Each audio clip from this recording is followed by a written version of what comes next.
Today I'm breaking down 7 practical steps that helped me, a full-on introvert, start real conversations without faking confidence or pretending to be someone I'm not. And trust me, the last tip is something I wish I knew years ago. Let's dive in. Step 1.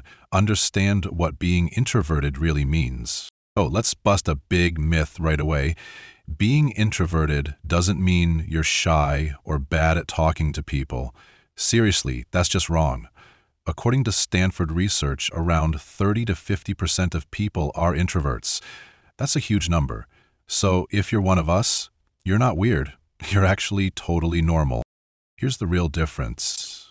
Extroverts get energy from being around people. We, on the other hand, recharge by spending time alone. It's not that we can't talk, it's that too much small talk drains the life out of us. And honestly, that's okay.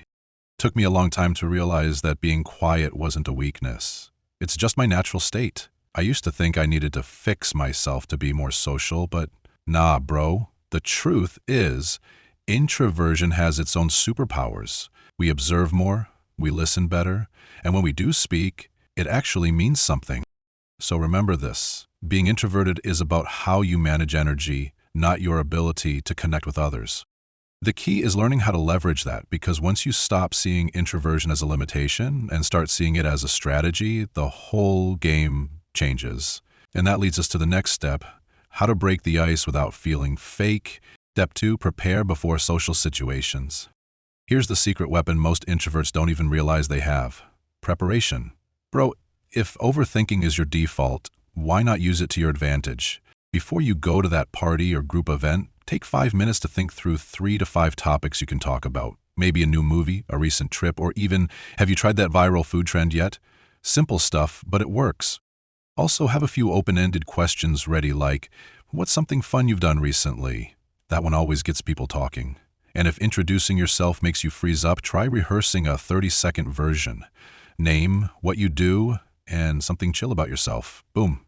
Done. One time, I literally wrote a script just to order pizza over the phone. Sounds extra, I know, but hey, I never forgot to ask for extra cheese. Studies show that planning ahead can cut social anxiety by up to 68%. More importantly, it helps you show up confident instead of panicking last minute. But hey, even with prep, there's still one thing you need to actually keep the convo flowing. Step 3, use your listening superpower.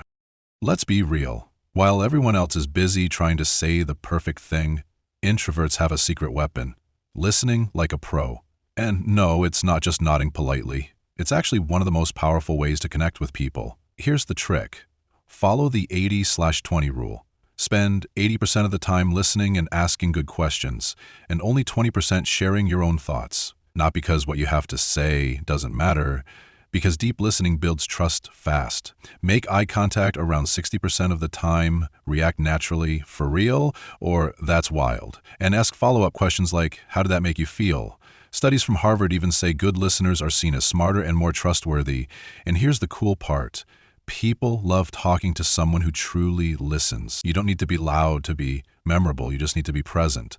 But once you've built that connection, how do you naturally jump into the conversation? Step 4, mastering the art of small talk. Let's be honest, small talk can feel super awkward for introverts. But here's a mindset shift. It's not about being fake, it's just a friendly bridge to real conversations. And with the FORD method, it's way easier than you think. Ask about family, you close with your siblings, occupation, how's work treating you lately? Recreation, what do you do to chill on weekends? And dreams, is there something you're excited to try soon? And here's a pro tip, gently shift from surface to substance. Like instead of just nice weather today, say this kind of weather always reminds me of that one road trip. It makes things feel real. Or instead of what do you do, ask what do you actually enjoy most about it?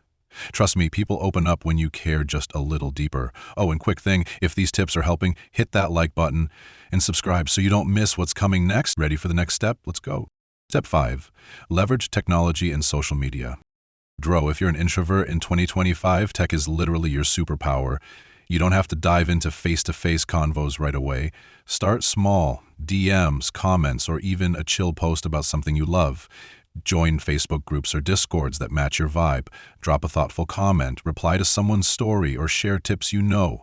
That's real social energy without the small talk anxiety. And get this, studies show 78% of introverts feel way more confident in real-life convos after interacting online first.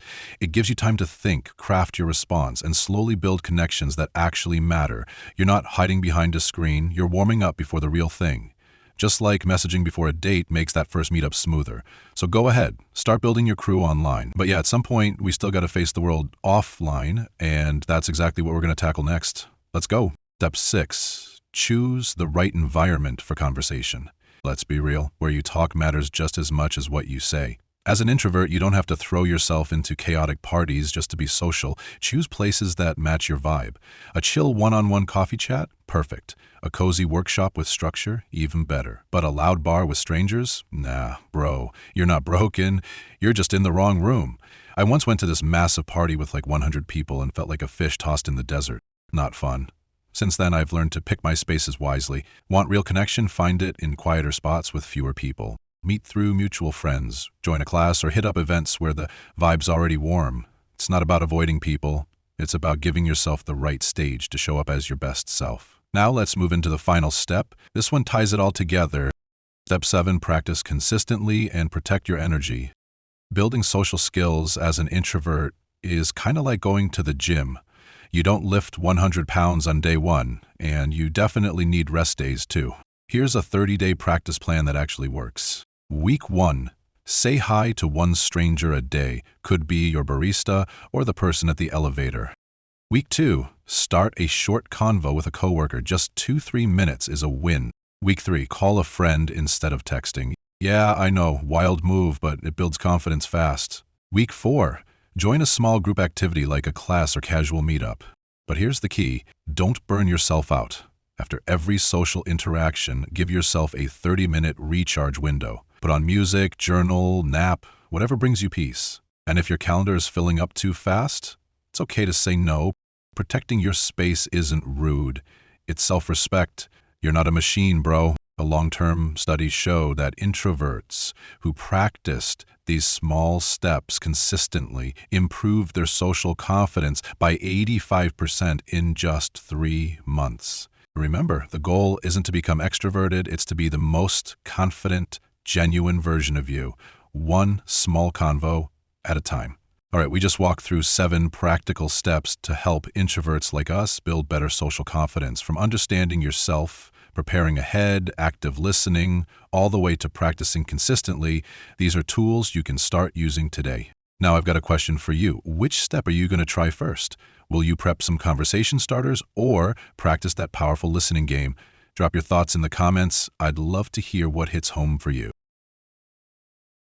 Let's be real. Most people don't lose arguments because they're wrong. They lose because they don't know how to play it smart. Ever walked away from a convo like, bro, I know I was right, so why do I feel like I just got wrecked? Maybe your voice cracked, maybe they flipped your words, or maybe you froze up, not because you didn't care, but you had no clue what to say next. Trust me, we've all been there. Arguing isn't about who's louder or more logical. It's about staying calm, reading the room, and playing it smooth. And if you stick with me till the end, I'll show you 3 low-key but powerful moves that'll have you holding your ground like a pro.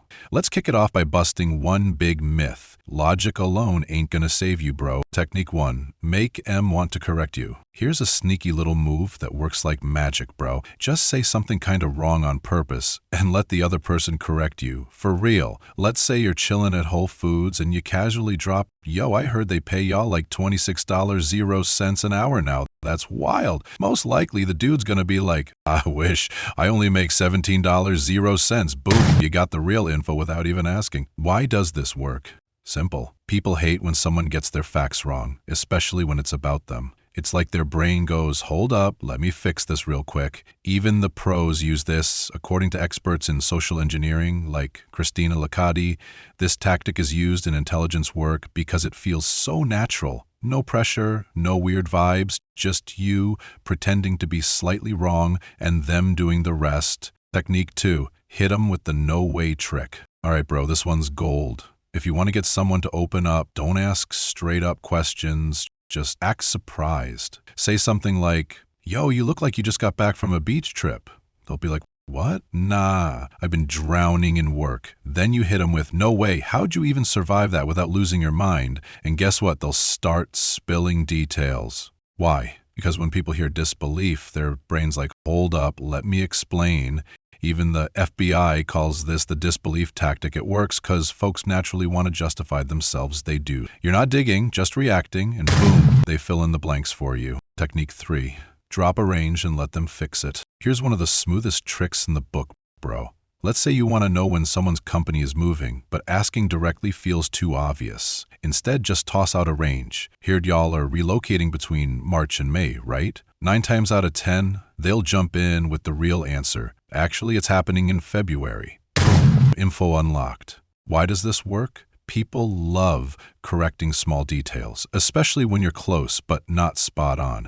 It bugs their brain just enough to respond, as moves called bracketing. And even the FBI teaches it in their human intelligence playbook. It's perfect for getting numbers, dates, or timelines without grilling anyone. Just drop a guess and let them close the gap for you. Quick heads up, bro, if you're finding these techniques helpful so far, make sure to hit that subscribe button so you don't miss the next level stuff coming up. Now let's keep it rolling because the next move is one of the smoothest ways to get real answers without sounding nosy. Extra moves, smooth talk, and zoom in game. All right, bro, let's talk bonus tricks. First, flattery. People love being gassed up. Say something like, bro, you must have seen some crazy stuff working here, huh? That ego boost, it opens them right up. Then there's the macro to micro move. Start big, then ease in, talk about the industry, then slide into their company, then their project. Feels like a chill convo, but you're guiding it like a pro. Why does it work? Simple. Compliments lower defenses and make people want to talk more. Psych studies even back it up. It's part of what they call ingradation. And narrowing in step by step, that's how the pros extract gold without looking pushy. Why this stuff actually works. So here's the deal. These tricks work because they play into how people are wired. According to psych experts like Chiellini and Kahneman, we all want to look smart, helpful, low-key, impressive. So when you say something like, bet that project was tough, they'll often spill details just to show they handled it like a boss. This taps into stuff like social vibes, the need to feel seen, and even the whole I gotta explain myself urge. That's why the FBI literally defines elicitation as using convo to pull info without making it feel like an interrogation. Basically, when you play it smooth, people open up without even realizing it. How to use this like a pro. All right, bro, here's how you actually use this in real life. Start casual, say stuff like so or I bet to keep it friendly. Try so, you've been grinding on this for a while, huh? Or I bet that came with some chaos. No pressure, they'll usually just start talking. Now let's say you're chilling at a bar and you drop, heard your team's moving in March or April. If they're like, nah, it's actually February, you hit back with, no way, February? That soon? Boom, they start explaining more to fill the gap. It works because it feels like normal convo. That's the whole point of elicitation, according to the FBI's source. Pull info without making it weird. Don't be that weird, dude. Elicitation's cool, bro, but you gotta keep it smooth. If you come off too strong, people shut down fast. Like, don't go, I bet you know the CEO's secret plans. That's mad sus. Instead, try, bet it's pretty wild working on big projects like that. That feels casual, not creepy. And here's the key, actually listen. Don't just wait to talk, pick up on what they're really saying, and vibe with it. The goal isn't to corner them, it's to make them feel like they're just talking. That's how you get the good stuff. No pressure, no awkward vibes, just chill, real convo. All right, bro. Here's the real takeaway. Getting good at elicitation isn't about being manipulative or sneaky. It's about learning how people work and using that to have smoother, smarter convos. You don't need fancy words or crazy tactics. Just talk like a human, throw in a little curiosity, and let them do the rest. Whether you're at work, out with friends, or just trying to get some info without sounding weird, these tools help you stay calm, read the room, and get what you need without forcing it. And trust me, the more you practice this, the more natural it feels. So if this hit home, do me a solid, hit that subscribe button, share it with someone who overtalks in arguments, and stick around. Got more coming that'll level up your convo game. You got this, bro.